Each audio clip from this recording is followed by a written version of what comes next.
नमस्कार। हम सभी पर महाराज जी का आशीर्वाद और बजरंगबली जी की कृपा सदैव बनी रहे। जीवन में हम सभी कभी न कभी ऐसे दौर से अवश्य गुजरते हैं जब जीवन में कुछ ऐसी घटनाएं हो जाती हैं जिसका ओर छोर समझ में ही नहीं आता। जीवन में यह समझना बहुत मुश्किल हो जाता है कि जीवन की राह अब किस ओर हमें लेकर जाएगी, न जाने मंजिल कब तक आएगी।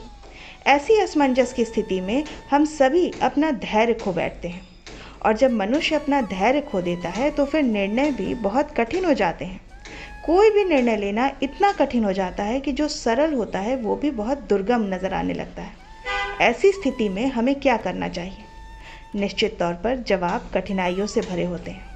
तो जो ईश्वर के भक्त होते हैं वो अपने ईश्वर को, अपने इष्ट को याद करते हैं, और जो महाराज जी के भक्त हैं वो क्या करते हैं? तो इसका बहुत ही सरल उत्तर है। हम सभी जानते हैं कि जब भी हमारे जीवन में कोई कठिनाई आती है तो हम महाराज जी के चरणों की ओर चले जाते हैं। हम महाराज जी के चरणों में नतमस्तक होकर उनसे गुहार लगाते हैं कि हे महाराज जी, इस कठिन समय से हमें बाहर निकालिए।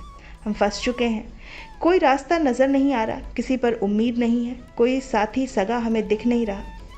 तो हमें आप इस परेशानी से अब बाहर निकालिए। ये तो वो बात हो गई जब हम फंस जाते हैं और महाराज जी के पास जाते हैं, और स्वाभाविक तौर पर ऐसा ही करना भी चाहिए कि वैसे तो ईश्वर को हमें निरंतर ही अपने हृदय में रखना चाहिए। महाराज जी को अपने हृदय में आप स्थान देंगे तो महाराज जी आपसे कभी दूर हो ही नहीं सकते। पर होता क्या है? होता यह है कि कठिन परिस्थिति में महाराज जी को हम याद तो करते हैं, लेकिन आप जानते हैं कि जब कठिन परेशानियां आती हैं जीवन में तो जीवन एकदम ओझल हो जाता है। तो धीरे धीरे जब हम जीवन से जुड़ने लगते हैं, यानी कि अपनी परेशानियों को धीरे धीरे हल करना शुरू करते हैं, किसी न किसी माध्यम से हल तो हो ही जाती हैं परेशानियां, क्योंकि समय जो है वो बहुत ही परिवर्तनशील है। जैसे जैसे आज कठिन समय है, ऐसे ही धीरे धीरे करके वो कठिन समय गुजर भी जाएगा, और किसी न किसी माध्यम से महाराज जी आपको उस समय से, उस परेशानी से निकाल ही लेंगे। अब सवाल ये आता है कि महाराज जी ऐसे समय में आखिर अपने भक्तों की मदद करते कैसे हैं? तो ये इसका बहुत ही सरल उत्तर है। देखिए, ये बुद्धि का खेल है। यहाँ पर बुद्धि, आपका विवेक कैसे कार्य करता है ये आप पर निर्भर करता है। जब आप कठिन समय में उलझे होंगे तो महाराज जी जब आपके जीवन में आएंगे तो आप पहचान लेंगे कि महाराज जी ही हैं। अब आप सोचेंगे ये कैसे हो सकता है? तो देखिए, महाराज जी का कोई भी अनन्य भक्त जब मुश्किल दौर में होता है तो महाराज जी माध्यम बनाते हैं। जैसे मान लीजिए एक ऐसा मुसाफिर है जो एक घने जंगल में भटक गया है, जहाँ अंधेरा है, कोई रास्ता नहीं है और वो अकेला है। अब ऐसे घने जंगल में उसको किसी न किसी माध्यम से ईश्वर तो निकालेंगे ही निकालेंगे, क्योंकि एक साधक, एक भक्त जब एक ऐसे घने जंगल में, जहाँ पर घना जंगल है, घना अंधेरा है, तो आपका ये घना जंगल क्या है? ये आपका एक कठिन समय है जो इस समय आया हुआ है। और ईश्वर कौन है? ईश्वर, आपके मन में विश्वास जो है वो ईश्वर है। तो इस घने जंगल से मन तो जानता है कि महाराज जी किसी न किसी प्रकार से इस परेशानी से, इस घने जंगल से आपको निकाल ही लेंगे। जो आपका विश्वास है महाराज जी के ऊपर, वही ईश्वर है, वो विश्वास ही ईश्वर है। अब जब जीवन में धीरे धीरे करके माध्यम आना शुरू हो जाते हैं, जब आप कठिन समय में प्रवेश करते हैं, तो जो भी माध्यम आपको उस कठिन समय से निकाल रहा है, बचा रहा है, वो कोई और नहीं है, वो महाराज जी ही हैं।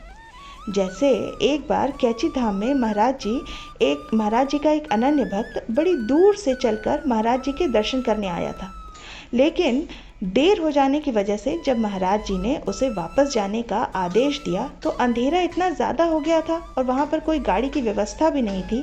तो वो भक्त अपने मन में विश्वास रख के महाराज जी का नाम लेकर घने जंगलों से गुजरते हुए अपने गंतव्य को जाने के लिए निकल पड़ा।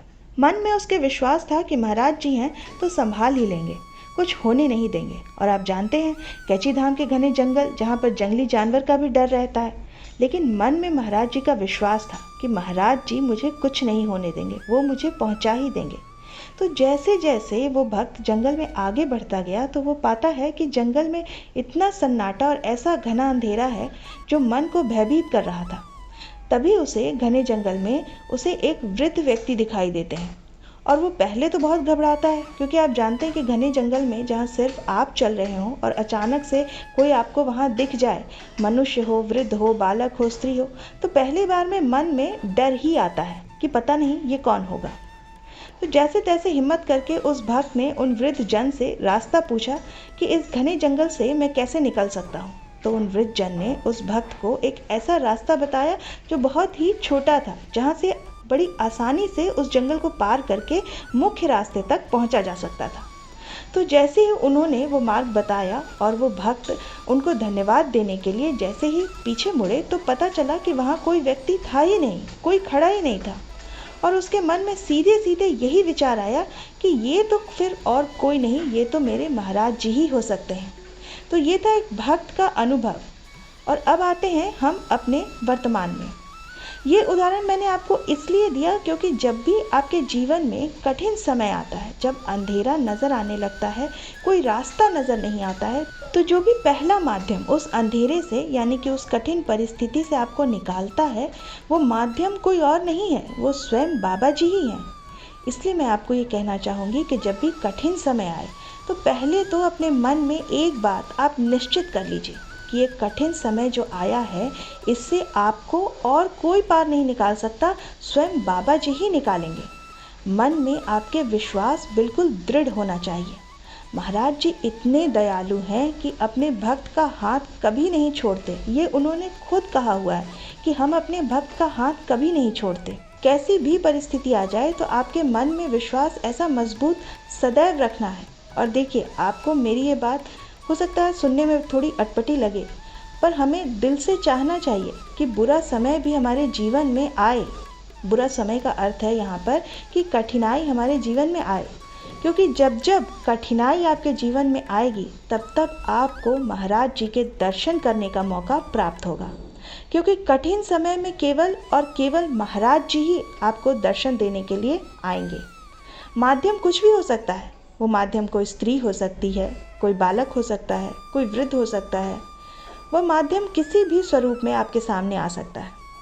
जो भी कठिन परिस्थिति से निकालने के लिए आपके समक्ष माध्यम आएगा, आपको ये अनुभव कराएगा कि मेरी परेशानी से बाहर निकलने का यही एक रास्ता था। वो रास्ता महाराज जी दिखाएंगे, माध्यम महाराज जी ही होंगे।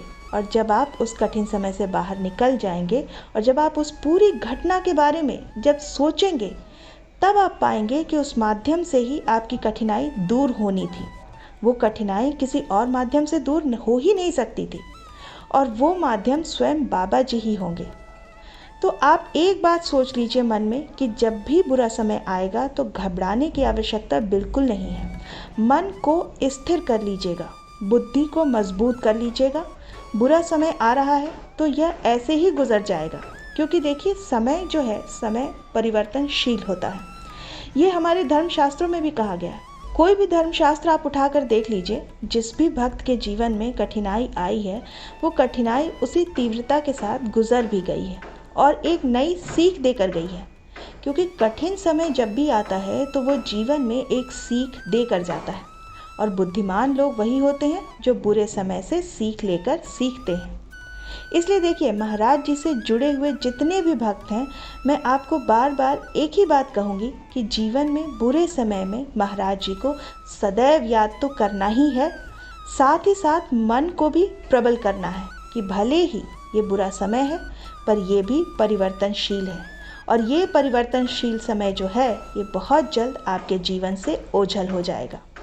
और महाराज जी तो विवश हो जाते हैं। जब उनके भक्त के जीवन में कोई कठिनाई आती है तो महाराज जी सब कुछ देख सकते हैं, पर अपने भक्त के आंखों में आंसू नहीं देख सकते। और जब भी कोई भक्त अपनी करुण पुकार से महाराज जी को विचलित कर देता है तो महाराज जी को आना ही पड़ता है। महाराज जी विवश हो जाते हैं। अपने भक्तों की पीड़ा महाराज जी से कभी सहन नहीं होती, और भक्तों का कर्तव्य भी बनता है कि महाराज जी पर विश्वास रखें, प्रबल विश्वास रखें। जो भक्त ईश्वर पर विश्वास करना छोड़ देते हैं, उनके जीवन में कठिनाई तो आती ही है, और बेशक समय के साथ गुजर भी जाती है, लेकिन आप ऐसे मार्ग में कभी भी स्वयं को अकेला मत छोड़िए।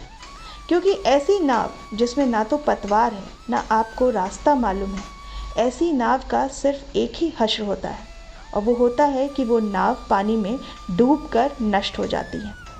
तो इसलिए ऐसी नाव बनिए कि जीवन में यदि भंवर आता है, जीवन में कभी आपको ऐसी उथल पुथल की स्थिति नज़र आती है, तो महाराज जी को पतवार बना लीजिए। महाराज जी के नाम की जो पतवार है वो जीवन में आपको सदैव आगे लेकर जाएगी, उस भंवर से पार उतारेगी और कृपा पात्र होकर आपके जीवन को बचाएगी, आपको दुखों से बाहर निकालेगी, कठिन परिस्थितियों से आपकी रक्षा करेगी। इसलिए मन में विश्वास की जो लौ है उसको जलने दीजिए। विश्वास की लौ जलती रहेगी तो आपके जीवन में समृद्धि का, सुख का और आस्था का दीपक सदैव यूं ही प्रज्वलित होता रहेगा। मैं आशा करती हूँ कि आज का ये अंक आपको पसंद आएगा। आप अपनी प्रतिक्रिया हमें कमेंट सेक्शन में लिखकर ज़रूर बताइएगा। इस अंक को हम यहीं विराम देते हैं। मिलते हैं आपसे अगले अंक में। तब तक के लिए जय श्री राम, जय बाबा की।